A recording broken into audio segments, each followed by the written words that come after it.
the host and guest shot. Thanks for coming back on with us, Bruce. I know you took a hiatus. I can't even say the word. For a while. I know you. It's like you haven't had a vacation like forever. So I guess you decided to kind of actually. Thanks for having me on. Appreciate it. I really enjoy coming on your show. So thanks for having me on. And now, I know. I think you're coming back on the 22nd, right? That's when your official. Right. So, doing two things. I launched a 24-hour-a-day live stream, and then once a week on Thursdays at would be we're going to start recording at 8 p.m. Eastern Standard Time, be 7 o'clock your time. We're going to have a half-hour show, so we're going to start pre-show at 7:30. Record between 8 and 8:30, and then kind of hang out with our friends in the chat room for a while after that. Now, let me see. Okay, you're doing the live show. So, what are you going to do once the show officially comes back? Is it going to be one show a week and then do like a live cast the rest of the time? Yeah, that's exactly right. We're going to do one show a week. And then we're going to do and then I'm live casting the rest of the time. And, it's just me in the office, hanging out, doing my job. If I get an opportunity to chat with people in the chat room, that's cool. I'm trying to play some music while we're doing that. I'll be making some more YouTube videos. I cover business technology and things business related, and we'll be making more videos on that as well. So it's a working office, and if people have business questions or if they have questions about different business applications or they want to share what they know, then we'd be a place to hang out and come by and visit. Now, what is it exactly? I don't know if you mentioned the name of the show, Business Weekly Monday or something like that? Well, we used to do Business Computing Weekly. And then before we took a hiatus, we came up with Home Office Weekly. And really, we were trying to do a show with a lot of production value and a lot of fast-moving content. It took so much time to go out and find the videos, write the script, rehearse, and all that it was really difficult to, get my job done. And so after having a few months to think about things, it's simply Frugal Tech Live. That's it. It's just Frugal Tech Live, and we record. That's the show. We're going to cover small business technology, and we'll also try to highlight a cool piece of home office gear once a week as well. And that's occasionally we'll do an interview here and there, or we'll do we may interview somebody throughout the week and then have a short portion of that air during the show. Now I know you've been doing some changes in at least your home office. You've been rearranging some, of course, your office, and I also know that I think you had like two of your cameras go out, and I think you were originally looking for another one, but it's kind of funny how your other ones went out on the. Well, they say when it rains, it pours. Back in June, I had two camcorders, the Canon HV30 and a Canon GL1. The HV30 literally just died the week before the last show, before we took summer break. And it's gone, it's dead, there's no fixing it. The GL1, it still works. However, it randomly shuts itself off, powers itself off, and then back on again. So there's a loose connection in the in the AC power adapter. So it plugs into the wall, and then you have a port that you plug the DC. There's like a DC component that mounts on the back of the camera so you can run it off of AC. And somewhere in that connection, it's a tad loose. So I'm going to try to repair that and then get the GL1 back into service at some point. But really, I'm finding that these Logitech C910s are really doing a nice job for what I'm doing. Of course, you don't have optical zoom and all that stuff, but as far as the video quality, I'm pretty well pleased with it. In fact, I'm talking to you on a brand new one I just took delivery on yesterday. Oh yeah, actually you got real good video coming in right now. Yeah, they're a fantastic webcam. You can get true 1080p video off of one of them. The Mac drivers or software for them, well, Logitech doesn't write good software. They make great hardware. So, but I'm pretty pleased with the C910s.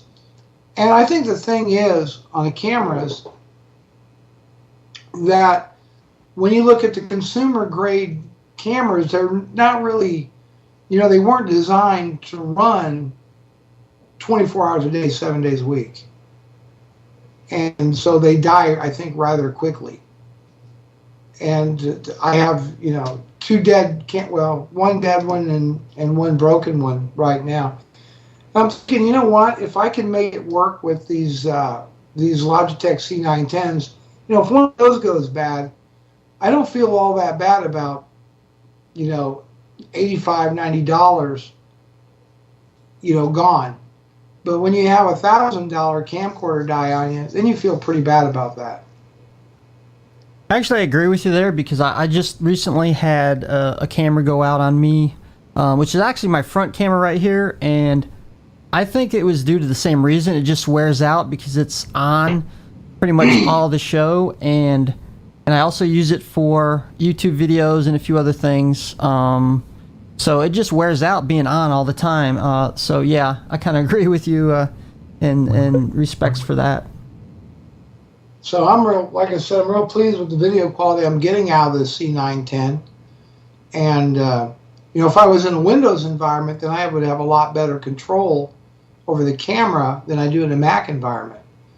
It pretty much depends on the hardware in the Mac environment. The camera is smart. It's got some internal hardware to, adjust the brightness and all that. But on a Windows machine, you got a lot more control with the software as far as like the saturation, the contrast, the brightness, all of that that you don't have on a Mac. Actually, I've been seeing now the Mac support's getting a little bit better. Of course, using their software, but there's some other third-party vendors that are adding support for like the C910. Skype, I think, does, even possibly on the Mac. Now it's got to be the newer versions. And supposedly Wirecast is also going to support the C910. I haven't seen it yet, but supposedly in the future, reading the internet forums from the Wirecast forum moderator himself, which I guess is hired by Telestream, but. Well, I'd be real happy to see that support coming. Right before we went live, you gave me a link to the Wirecast 4.1.1. And I got that installed and started playing around with it and noticed that the desktop presenter does not work for me in a windowed mode. I just get a black screen. In all fairness, I'll do a full, repair permissions and do a reboot and see if that brings it to life. If it doesn't, then I've got a problem. In case I want to have a guest, we'll figure something out. It works in full screen mode, though. Yeah, maybe there's some more testing. I know on my side now, I did download it before the show. It did fix one issue, which was the video and audio syncing wasn't very good. I think what it was is the video would be delayed than the audio. That seems to be fixed, but supposedly the multi monitor support it doesn't work. Supposedly you can put your do a desktop presenter off of a second or third monitor, and supposedly it will work. That still doesn't work, and that was supposed to be one of the issues that was fixed. It does not work either. I tested that real briefly. I have two Dell Ultra Sharp 2410s, and then I have an Asus 24-inch. Okay? And Desktop Presenter believes that one of the Dell Ultra Sharps is the Asus. Okay. Wow. Well, and I think the thing is, if you have two monitors of the same brand, everything the same model, I think Wirecast, because it basically, I think, queries Apple's system profiler, sees it as one monitor. Oh, okay. Yeah, okay, I see what you're saying. Wirecast is making a call to, the way Apple handles hardware, and they're depending on them to return results. So it only sees, Apple only registers one of the two Ultra Sharps as a Dell Ultra Sharp, and then it sees the GUID for the Asus and says, so you got one Ultra Sharp, you got one Asus. But the problem is that it's confusing the Asus with an Ultra Sharp. So bottom line is that they still don't have multi-display support. They're not even close to having that fixed right now. Yeah, it looks like Desktop Presenter's still got more issues. Hopefully they're going to get it fixed soon. Well, I mean, there's not really a lot of viable alternatives to Wirecast. Because I've looked at, I mean, a couple of them are a total non-starter. Specifically, Boinks TV is a non-starter. What else? I don't really know other than Wirecast. There's really not much else out there in the Mac world. There's CamTwist Studio. You could use that as well. Actually, yeah. Oh, actually, they got a new version out, and I can't remember what. 2.0, yeah. So they got a new version out, so you may want to check it out for whatever reason, just even as a backup. But it doesn't do encoding, though. Yeah, that's the problem. You'd have to use something like Flash Media Live Encoder to encode the stream, but then you got two separate programs you got to juggle between the two. So, I know you do. Well, if you go to change audio sources, you got to stop, because at least because I messed around with the FME, and you've got to stop the broadcast to change an audio source in it. Yeah.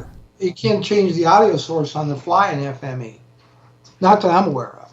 And the same thing if you're recording to disk, which you can in Flash Media Live Encoder. You got to, if you want to start and stop the recording to disk, you'd have to stop the stream and uncheck it and then redo it, which is obviously a hassle. Right, so they're not that's really not a viable alternative. Now, don't you use CamTwist for your live stream, like to put the? I use a combination. I use three things. I use CamTwist, Wirecast, and I just bought a iPod Shuffle for playing music. Actually, I didn't think about that. Using an iPod, you could actually go straight into your mixer. Well, I just got it plugged into the mic jack on the back of the iMac. And so when, I just turned it off for the night, but yeah, I got a refurbished iPod Shuffle for $39 on Tiger Direct, loaded up with a couple gigs of music, jack it in, use it as an audio source with the video shot, and boom, I'm done. And let me see. I also wanted to cover not only your show, but since you're on here, I want to get your thoughts on some of the tech news out there. And okay. I know, now I don't know if it's officially out, the new Microsoft Office. Has that been released yet, or Microsoft. for Mac? Well, no, Microsoft Office has been around since last year. Office 2011 for Mac was released either beginning of the year or at the end of last year. Oh, okay. I thought they had a newer version that just came out. No, they just did a update to it. Oh, They just update. released Okay. A patch to it, right? Okay, so it wasn't a major upgrade. It was just a few patches. No, it's just a service pack to it, or just bug fixes and some improved line compatibility. And I don't know. I know you mentioned before. They're going to introduce a new instant messaging client for Mac next month. It's called Link. But Link works with Link Server from Microsoft. It's not a consumer product. Oh. So it'll run beside Windows Live Messenger. It's a business application. Oh, okay. On the business side, right? Yeah. It's not a consumer product. Oh, okay. I didn't realize. Well, I noticed you said before that, or somewhere that it wasn't. No, maybe it was QuickBooks. I think I can't remember if it was that or Microsoft Office. There is a new version of QuickBooks 2012 for Mac. I think it's supposed to be released the 26th of this month. Of course, here's the thing. If you were using QuickBooks 2010, back when Lion was introduced, then Intuit kind of had you, because they wouldn't support, they would not support 2010 on Lion. You had to upgrade to 2011.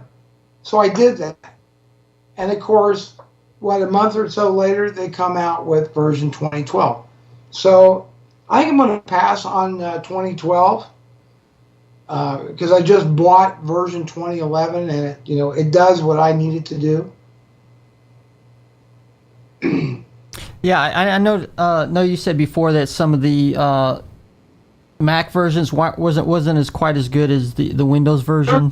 There's things that are broken that remain broken in QuickBooks. Let me give you an example of what I'm talking about.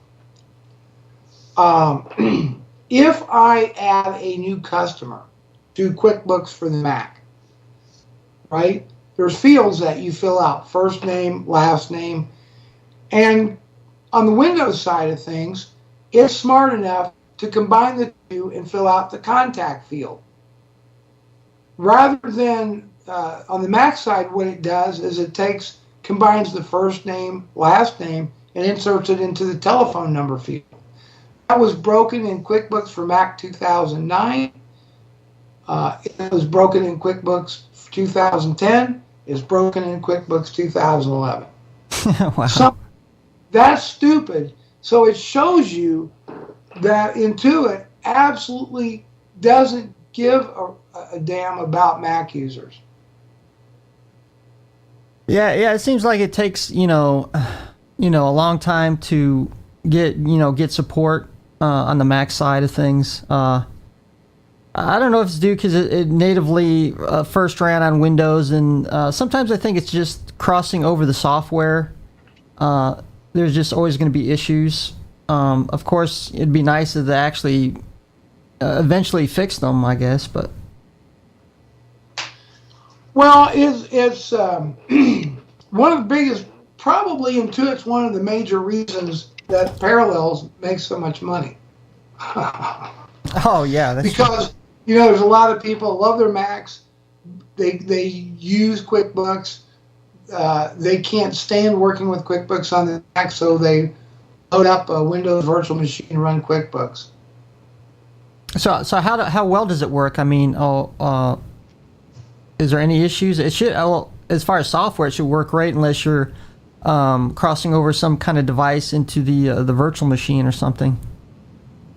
Well, I'm using the Mac version of QuickBooks because I don't use all the features of it, but I do have parallels. I just got parallels here about a week ago. Well, the day it was released, 26th or the 6th. I downloaded and installed it, and but I'm doing some interesting things in with Microsoft side of things now, and so unfortunately for certain things to work right, I have to use Internet Explorer.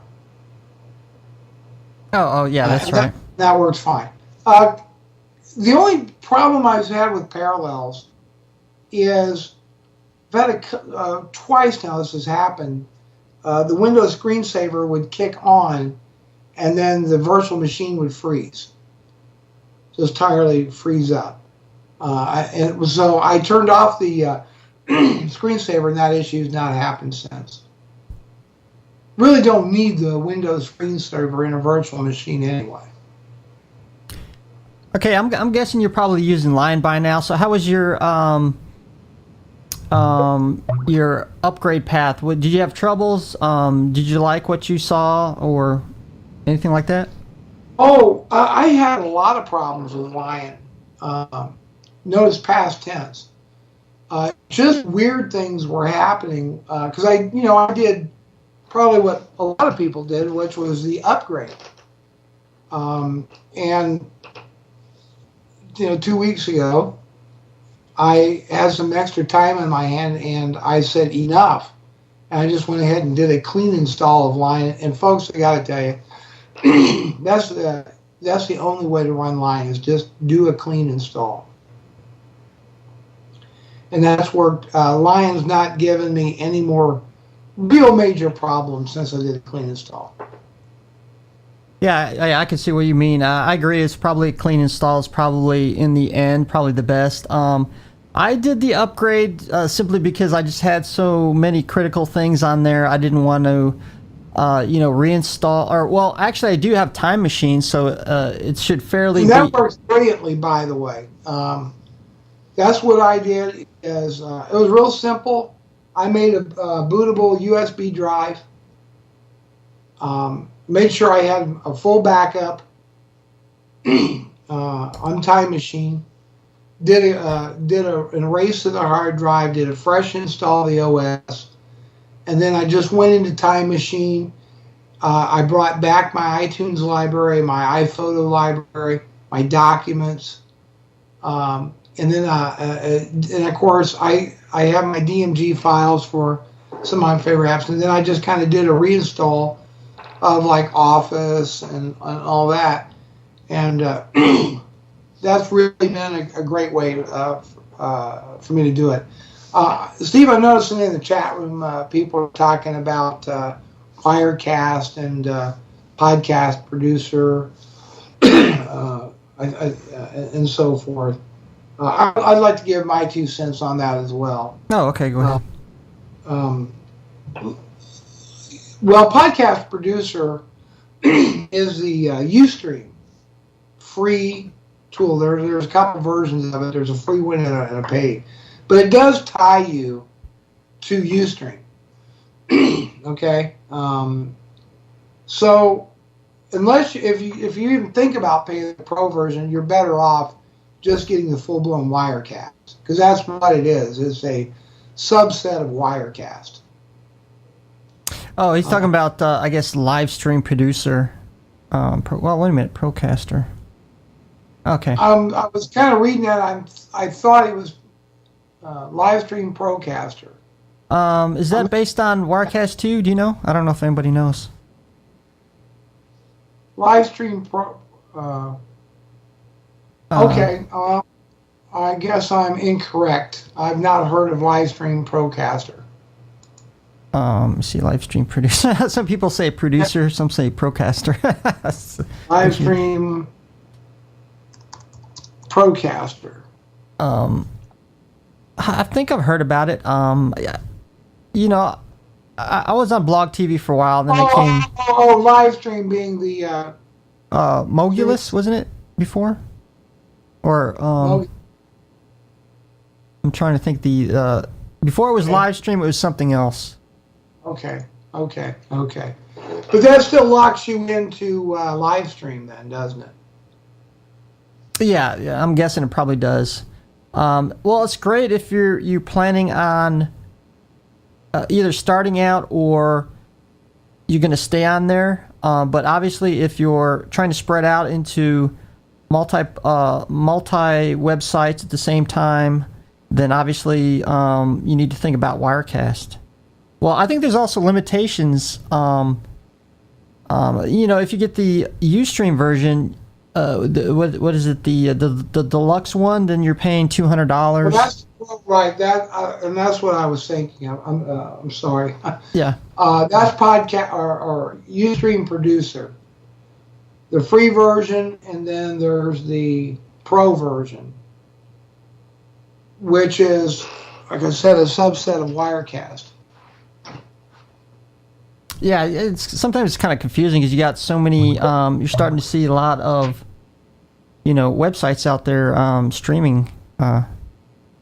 Right.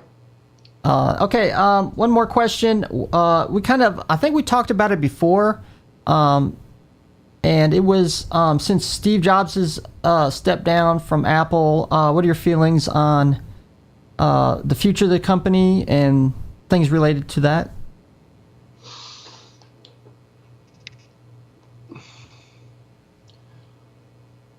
Well, me and Paul Thurrott had a kind of a little bit of a go round on Steve Jobs here a few days ago, because he calls Steve Jobs a huckster, and so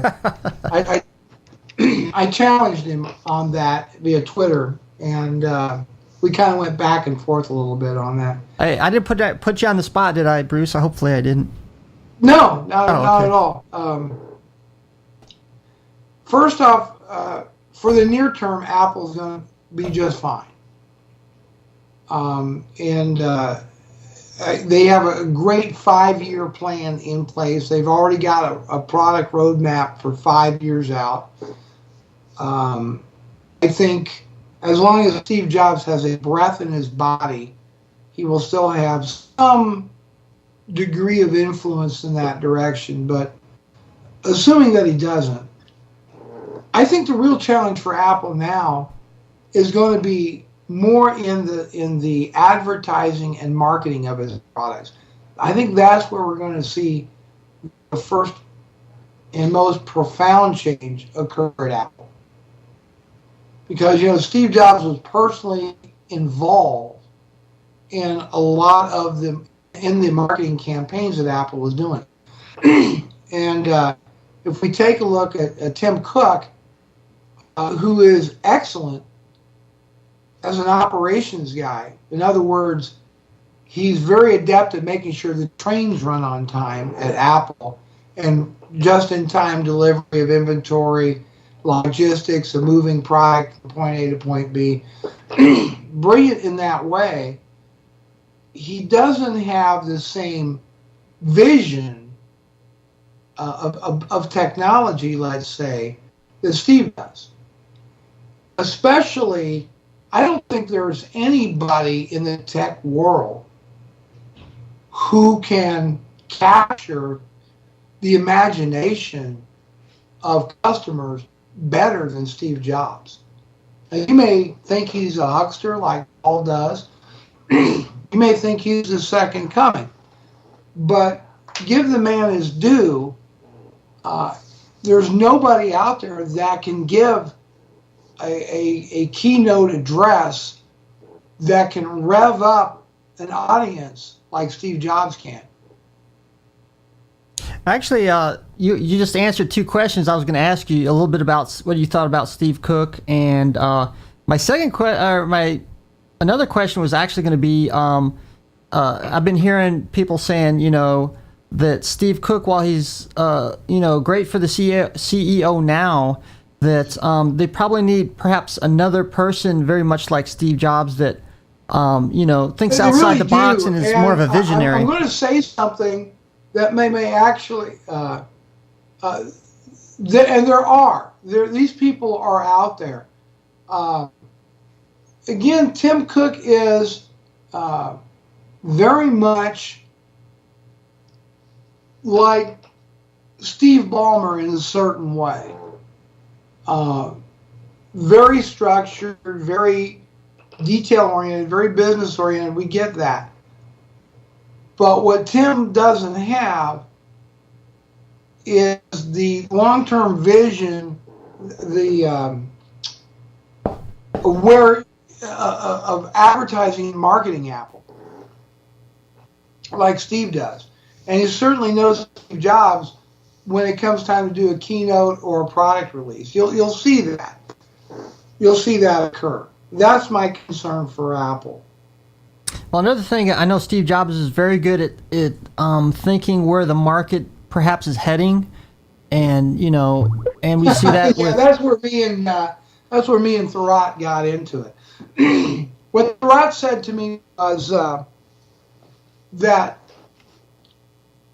Steve was basically taking and innovating products that people didn't know they wanted, taking products that people did not know what they wanted, and then selling it. And therefore, that makes him a huckster, because he could sell ice to an Eskimo. That was his thing. He said Jobs could sell refrigerators to Eskimos. Oh, okay. Yeah, I don't. And I said, I totally disagree with that. Microsoft had a full decade of trying to convince people that tablet computing was the way to go. They were wrong. The way they implemented it was wrong. Okay? Now, Apple took the concept and they innovated it because, Microsoft was all about using the stylus with your tablet. Yeah. And Apple said, Steve said, no, it's got to be touch and more gesture based. And as a matter of fact, I don't know if you're aware of this or not, but Apple actually started before the iPhone with a tablet. And then they put the tablet on hold and then came out and started working on the phone. Steve had basically went to one of his engineers and said, what I really like would be the idea to have a smooth glass surface I could touch with my hand and have gestures and that kind of thing. And it said about 2 months later, the engineer called him down here and said, let me show you something. And he showed him using capacitive glass, the basic snap that for scroll bars, etc. And Steve said, that's it, let's work on that. And then it was, let's go ahead and put the tablet idea on hold. Of all the engineering expense and everything, let's go ahead and do this with a phone. And so they did the phone first. But it actually was going to be a tablet originally that was supposed to be introduced rather than the iPhone. Yeah, I do vaguely remember Mac coming out with some tablet device, but didn't know much about it. It was the tablet, it was called the Newton, if we're talking about the same thing. Oh, okay, maybe. Yeah, it was like a PDA that. Maybe that was it. Yeah. See, I just vaguely remember little bits about it, but that's about it. Right. Okay. Thanks, Bruce Naylor, for joining us on here, and we look forward to you doing your show once a week, starting. I believe it's Thursday next week, the 22nd. Next Thursday, and we hope you come by. And we're going to be talking a lot about Windows 8. We're going to be talking about the $100 billion. By the end of the year, Apple will have $100 billion in cash in the bank. What should Apple do with that money? All that and more next Thursday. Send it my way. Well, that's another story altogether, right? Okay. Thanks a lot, Bruce, and